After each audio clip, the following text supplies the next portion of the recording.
implement all the methods that are listed in that .h file. That's it.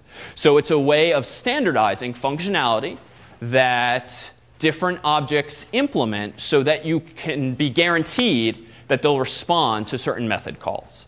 And in this case, NS copying, what does this mean? This actually refers to, it's an Apple Foundation class thing. This just means that the student object can be copied now in a standard way. Because what does it mean to copy a student? Well, we talked about these issues in CS50, for instance. Do you copy just the data members inside the structure? Or do you recursively copy the actual strings, allocate new space for the strings when copying a student so that you're not sharing names across students and the like? So those kinds of issues. How do you truly make a copy of a student object intelligently? Not just copying all of the individual bits, which might include pointers. NS copying essentially standardizes how you do that by way of implementing a copy method. So we'll see eventually some uses of this. But for now, this just means interface in PHP or Java if you come from that world. But for now, know that it just means you're implementing a certain bunch of methods. And this will make a lot more sense as we start poking around documentation. And you'll realize, oh, it just means that this class implements X, Y, and Z. So again, just a piece of jargon for now. Now for error handling. How does Objective-C and iOS handle errors in general? So on the one hand, you can certainly return sentinel values from functions. You can return no, the synonym for false. You can return -1 or 0, whatever the convention might be. But you can also have some back-channel ways of signifying that an error has happened. In C, we didn't really have this capability. In C, the best you could do is either return some special value, or you could accept an argument via pointer and then store at that address whatever error code or error message you have. And we didn't see this much in 50, but in C, this is actually quite common. You can effectively return multiple values in C by passing in multiple arguments by way of reference, not value. Because if you have references, you can put as much stuff in them as you want, which is functionally equivalent to returning multiple values. It's just a little messy. It's not very clean. So in Objective-C, you have a couple of mechanisms. You have exceptions, and we have these in Java and PHP and in other languages. And an exception looks a little something like this, whereby if you know that some method might throw, quote unquote, an exception, trigger an error, you can try to execute that code. So @try, curly braces, and then the code that you think might throw an exception. Why might a function throw an exception? If you try to open a file that doesn't exist, if you don't have read or write permissions, or something like that, that you would hope is not going to be the case, but it might 1% of the time, and you want to handle that scenario somehow. So if, though, there is an exception, and you try and fail to execute that line of code, the way exceptions work is that you immediately jump into the block of code in the catch statement. You are passed by pointer an object that contains juicy information like what line number did this error happen in, what function did it happen in, what was the error code, what was the human-friendly error message. Depends on the language. In this case, NS exception is one standardization of this idea. And then however you want to handle this exception now is up to you. You can you can quit entirely, say sorry, something went wrong, play again, or you can try to recover somehow. And finally, anyone know what this does? Other languages have this as well. Yeah? It's guaranteed to be executed after the try and or catch. Exactly. It's guaranteed to be executed after the try or after the catch so that it always happens. So finally is useful for stuff like closing a database connection, closing a file, something that you really want to be sure happens, and you want to make sure it happens even if there was an error. So it avoids a little copying and pasting of code in both of those blocks. OK, so that's one mechanism we will see. And another one is sort of the older school approach that I alluded to as a solution in C, whereby there's also a class called NSError. An NSError object then can contain things like an error code, a number, and a human-friendly error message.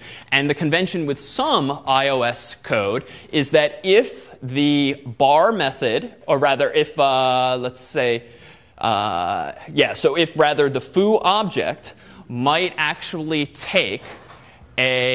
trigger an error, you can pass in a pointer to one of these NSError objects so that its contents can be filled with that error code, with that error message, by the message that you're passing. So in this case, the message is called bar error. Recall that we have these sort of weirdly named parameters where they're broken up by spaces and or colons. So in this case, if this method call, we'll call it, returns an error, it's going to do that by essentially inside itself doing *E, go to that structure, filling it with an error code, filling it with an error message, so that effectively this is passing back more than just nil in the case of an error. Okay, so in short, this is the second way we can pass errors back and forth. Yeah? Where does the allocation take place Where does the what take place? The allocation of the NSR. So in this case, it would, actually, that's a good question here. Does it handle it itself? I believe, let me double check. I think the convention with some functions is actually to allocate it for you, but because this was deliberate that I initialized this to nil, but let me double check on that, just to be safe. Yeah. Other questions? OK. All right. And that's it for Objective-C. All right, so hopefully we have a lot of the building blocks. The syntax you'll get more comfortable with, and we'll start seeing it quite a bit. But now we can move on to iOS itself, iPhone programming. But any questions? All right, so thankfully, the stuff we're about to start talking about is actually quite familiar. At least it's familiar if you wrapped your mind around it the first time around, in the context of CodeIgniter and PHP. So in MVC, you again have models, views, and controllers. And in an English sentence, what's a controller? What does it do? Yeah? Allows the models to communicate with the views. OK, so it allows the models to communicate with the views. I would tweak that a little bit in that it allows you to take data from the model and pass it to the views. It should really remain the middleman. But sure, and more generally, it controls really the whole logic of your program. What is a model meant to do?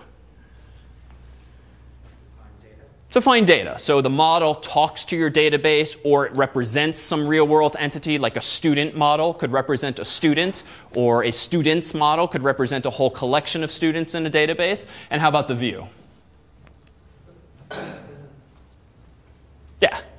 Presents all the data to the user. Yeah, it has to do with presentation. And so what's nice, actually, in the world of iOS is that once Apple released the iPad, people didn't have to go out and rewrite the entirety of their applications if they wanted to then port the same code base to the iPad, whose screen resolution was bigger. The screen itself is physically bigger. You can simply implement some additional views that maybe have more on the screen, or at least blow it up. But it was relatively easy to make that kind of transition, and will continue to be so, especially if the iPad 3 or whatnot has even higher resolution and the like. You can simply have different views for different hardware.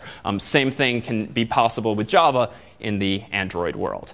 So we're about to start making heavy use of UIKit. So this is just another library from Apple, similar in spirit to the foundation classes. UIKit refers to user interface mechanisms. And the buzzwords, or the classes we're about to get quite familiar with, are UI application, which is a class that represents an iOS application.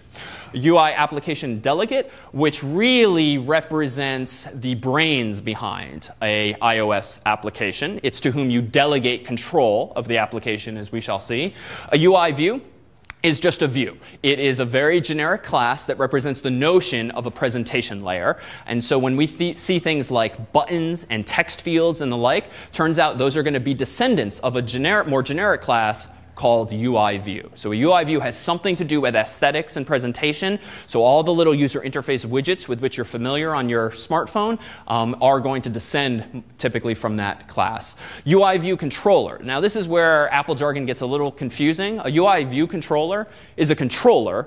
What it's controlling is views, which is not all that different from the conversations we've had thus far, but it's not a view. They just call it view controller, and it would be nice, frankly, if they just called it UI controller. But it's UI view controller. But it's just a controller. OK. And a UI window is actually itself a special case, as we'll see, of a UI view. So the UI window essentially refers to a class that represents the rectangle that is the screen on an iPhone or an iPad. Inside of the UI window, you can have multiple UI views, little rectangular areas like divs in HTML, or UI buttons or text fields. So there's going to be this whole hierarchy also. And this is where object-oriented programming is, again, useful. We can have these hierarchies of inheritance so that you can divide this rectangle into little parts, each of which itself is some kind of view, a specific type of view. All right. And templates. So as we saw terribly briefly in the past when I made the stupidest of iOS applications and called it an app by just writing hello world or the like, that was expedited because the Xcode comes with these templates. We could start with a completely blank .m file, completely blank .h file, but frankly it would take like 20, 30 minutes to actually configure all of the various settings in the IDE, to talk to the compiler, to talk to the simulator, and actually get the beginnings of a hello world application going. So you almost always in iOS just start with one of the templates. Maybe the minimalist template, maybe the maximal template, and then you start ripping things out and adding to it. So just realize that these templates are not themselves doing anything magical. It's just someone at Apple spent the time wiring things up, writing some often poorly commented sample code that they then called a template just to make some things easier. But realize that, again, stylistically, they're frankly a little bit of a mess. White space, indentation, it's not always correct or not always consistent. But realize you can do anything in iOS from the bare bones template. It just might take you more work. So just realize those exist. And then lastly this summer, in addition to automatic memory management, automatic reference counting coming around, which again we'll talk about in a couple weeks, Apple introduced the notion of storyboards. This is meant to make easier the process of